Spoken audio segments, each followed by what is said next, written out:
Yeah, indeed it is. Good morning to SK and good morning to all of our viewers. So here we are at the CSIR Convention Centre, the International Convention Centre, and this is where the 18th edition of the IST-Africa conference will be taking place. So not much to be seen at the moment, because I know that this is really just more than a gathering of 25 nations and business minds and both local and international leaders and players in this field of ICT. And it is something that is desperately needed in a time like this. I mean, you all know that technology is one of the things that was just literally on fast forward during the times of COVID. We needed to adapt very, very quickly. And the only way to adapt was through technological advances and utilizing that technology. Well, the reality is that it hasn't slowed down, and technology is something that we need to embrace every single moment of our lives. And this is what this is all about, is adapting it, whether we talk about technology in healthcare, technology in retail, I mean blockchain,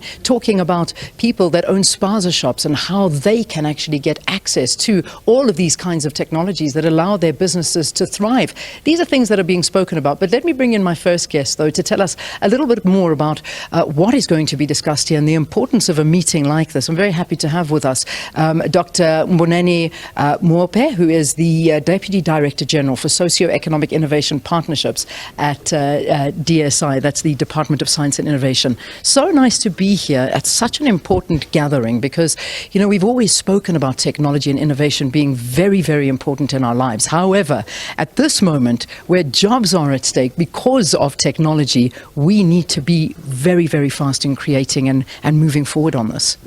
Yeah, I think that's very true. We do look at technology.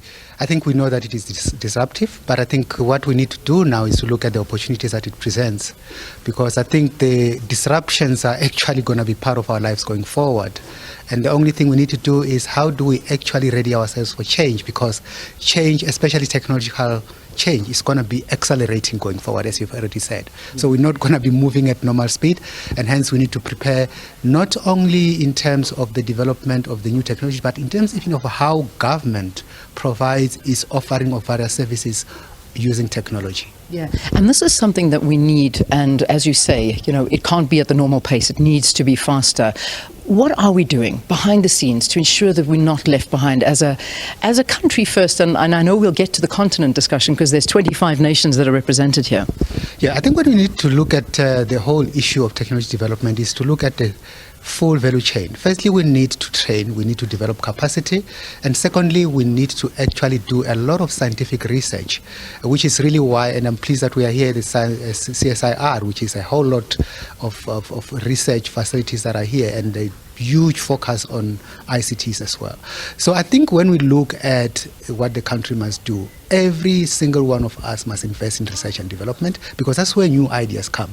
And then secondly, we need to begin to say, what do we do with the outcomes of that research in terms of just making sure that we take it out of the labs and it begins to impact our lives on a daily basis. And that's really how we can catch up with the speed. But otherwise, conferences like this also means that we create platforms for sharing of ideas and information on what the trends are going to look like going forward. So that's why it's important. Who are the international players that are here? Because, I mean, when we look at different nations, and yes, obviously on the continent as well, but internationally, you and I were chatting earlier and saying, you know, to look at the advancement in China is humbling, to say the least. How they have embraced technology and what they are doing with it and creating is mind-blowing. Are we learning best practice from them? They are a BRICS partner, but, you know, how are we taking that and embracing it?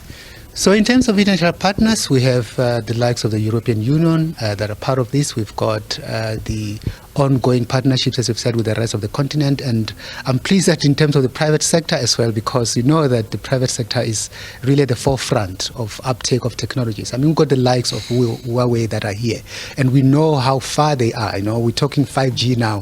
Huawei is not talking 5G. They've already left that space.